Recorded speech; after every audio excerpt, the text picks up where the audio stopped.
Now, a little bit more detail about that fire that I keep returning to about what happened in Sydney last week. You remember the pictures, you remember the devastation.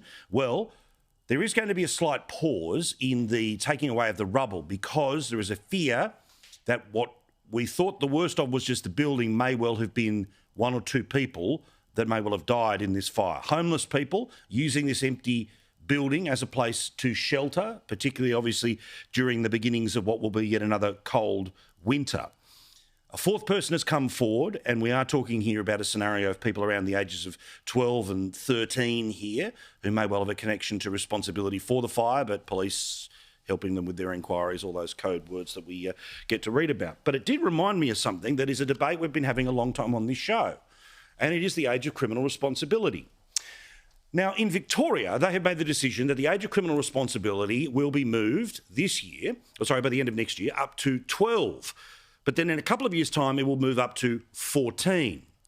So, in a scenario of a building fire like this, if the ages are those of the people police ultimately believe to be responsible, what would happen in a place like Victoria? Now, it's the difference, obviously, as to whether we're talking here about people who have died or whether we're talking about property damage. But these are the very real lines in the sand that we have talked about when it comes to criminal responsibility and teenagers. Now, again, I understand what the idea is about making sure that people aren't being locked up forever when they're 11. But let's be very honest. Does anyone believe the modern criminal justice system is sending somebody to jail at 11, 12 or 13 for your first offence? That there's not dozens and dozens and dozens of second, third and 25th chances?